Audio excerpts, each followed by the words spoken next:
What is up, everybody? I am Kevin Ioli, and I am joined right now by the King of Rematches. Of course, I was going to say My the goodness. former flyweight champion, but the King himself is joining me right now. The assassin baby, Brandon Moreno.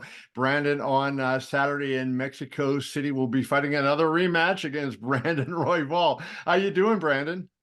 Hey, hello, Kevin. No, I feel amazing. Thank you so much. Nothing like you say, like this since 2020, I've been fighting against the same guys. It's kind of crazy, but at the same time, the goal is the same, just get the victory, right? You've been a two-time UFC flyweight champion, one of the top fighters in the world for the last couple of years now. And obviously, you've had three fights with Deiveson Figueiredo, two fights with Kai Kara France, two fights with the current champion, Alexandre Pantoja, and now you're going to go up against Brandon Royval the second time. When you got the call that Amir Albazi was not going to be able to make it, and you had to switch to Royval, what was the thought? Like, oh no, not again, because I have to have another rematch? Uh, Kind of, like obviously I was excited to fight against a different opponent the last years, like Amir Albasi. Yeah. But they called me and told me about Amir Albasi pulling off of the fight, and I was like kind of like, damn. I mean, again, the goal at the end is the same. It's just to get the victory. And the good thing about the bad thing is like I had enough time to prepare myself for a different game plan, a different opponent, and all that stuff. So that's it. It's been a while since you fought in Mexico City. Yeah. A big fight now going in here, going to have a lot of title implications and everything. And you're fighting at altitude. So how does that affect things? And how long have you been in Mexico to get ready for this? Yeah, I had a really nice training camp in Puebla. It's a really close city from Mexico City. And that's it. So altitude affects in a different ways to different bodies. So I don't want it to pass any detail. So that's why I did the sacrifice to came early. But maybe another fighter can tell you a different history. Just to me, just in case I came here early to prepare myself. It was a huge sacrifice because I led my wife with my three daughters in Las Vegas along. So Right. she's like to she's ready to take me back to Las Vegas to take care of my girls. So yeah, I have this compromise this Saturday and then go back. But yes, the training camp was nice. The training camp was very complete. It was tough, but at the same time, everything was kind of easy.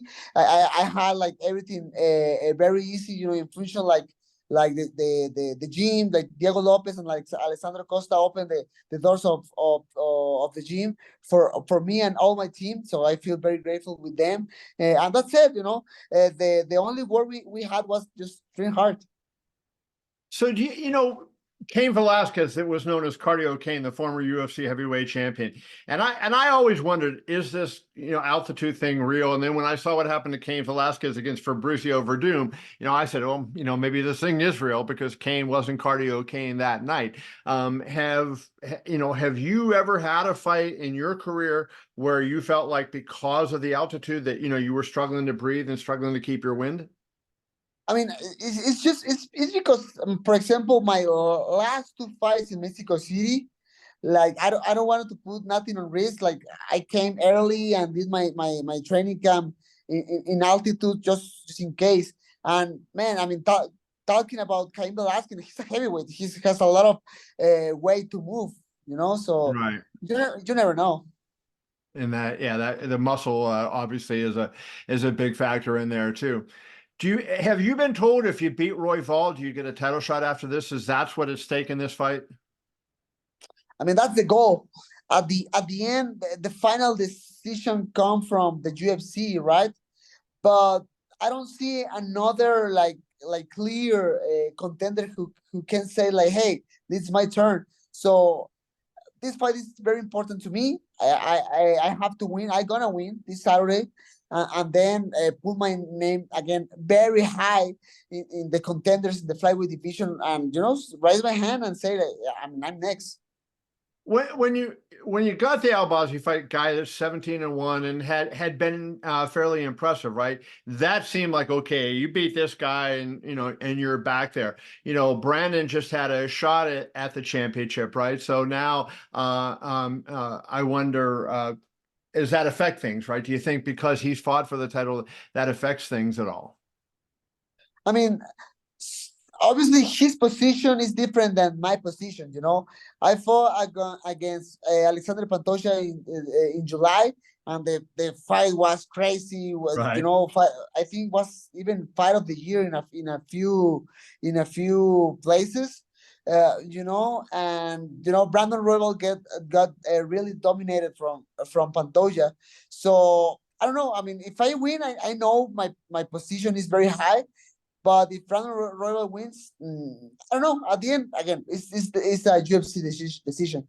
You're not thinking about Brandon Royval winning anyway, so I know that. I know how you are. So you are pretty confident. Let me ask you this: in relation to that, like when you win a championship, and maybe this is something Ilya Taporia will find out. When you win a championship, does that change your outlook and your belief in yourself? Like you can do this, but when you finally do it, does that give you a different level of confidence and belief? Yeah, I mean, so I won the title twice, right? The first time was kind of hard because all my life changed.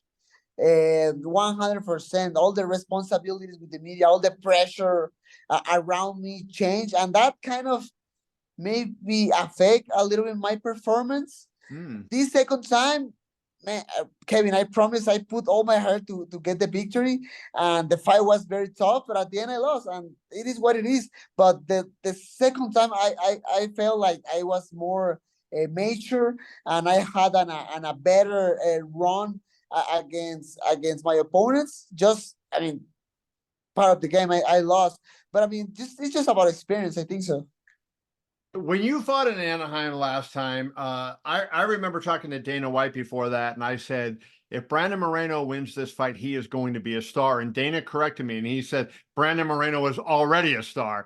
And that when you walked out that night, that was like a crazy, really welcome. Did it surprise you when you got that crowd reaction from the people in Southern California like you did that night? Man, the only thing I can say is we're a lot of Mexican around the world. I promise. That's the thing. I'm from a huge country in this world, and all the Mexican crowd is very passionate, and they really support their fighters. And I feel just grateful with the people who support me. Right? I mean, I'm not the guy who loves to use social media. I'm not every day in Instagram, all that space, all those social media pages trying to grow my followers. But I mean, doesn't matter. My people just support me, and that's it. And that reflects in tickets, and that reflects on people watching me and supporting me every single time when I'm stepping in the arena. So that's it. I'm a kind of weird start of the mixed martial arts, but I mean, I really love it. You were one of the guys, and I think one of the primary guys that kind of saved the flyweight division. Henry Cejudo likes to say he is the guy that saved it. But I mean, your rise coincided with the fact that hey, the UFC decided let's not get rid of this division and let's keep this division. And are you proud of that? Is that something that you realize that you did and the impact that you had? Because now the flyweight's got to be one of the two or three best divisions in the sport, I would think. Yeah, yeah, I mean, I feel grateful as well for that, right? I really believe Henry when he beat TJ Dillashaw, he saved the division. But I think that rivalry between Deiveson and I keep everything flowing for the flyweights, and I'm just grateful to be part of that. Be part of the history. I'm in the middle right now. I'm kind of young, but at the same time, I have a lot of experience. I have a lot of journey in front of me in the future. So I just want to keep going. I'm going to say this, even though you're 30 now, so and all of a sudden you're starting to be that old guy age, right? How does you think it changes, the fact that, now you're in your 30s, and that's kind of the decade generally when the career, starts to, tail off. Obviously not at 30, but you're in your 30s right now. So what is the goal, and how do you try to extend this career as long as possible? Because I know you love to do this and you're making a lot of money doing it. Yeah, I mean, I'm just trying to be smart.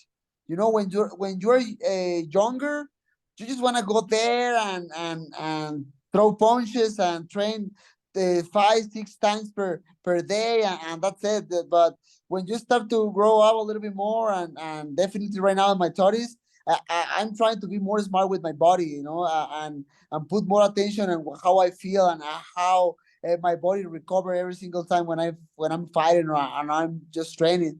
So yeah, I think that's my answer. I'm just trying to be smart. I'm trying to be in the sport as all the time I can, and enjoy the process. And if in the process I can make money, nice. Yeah, there you go. How do you expect Royval to approach you this time, knowing the way the last fight went? You stopped him at 4:59 of the first round. That was during the pandemic, so I'm sure a lot of people were watching back then because the ratings were really off the charts in those days. Yeah. But how do you expect him to approach you, knowing the way the first fight went? Whew. So Royval and I, we evolved a lot, right? Like we had the fight in 2020. Since that moment, we got so different fighters, and we got more experience, and we got more minutes inside of the octagon. So I'm expecting. I mean, I always expecting the best version of my opponent. So Brandon Royval, I think he's gonna be very excited, trying to do something spectacular, trying to impress the UFC and say like, hey man, I know I lost against Pantoja in December, but I'm still here.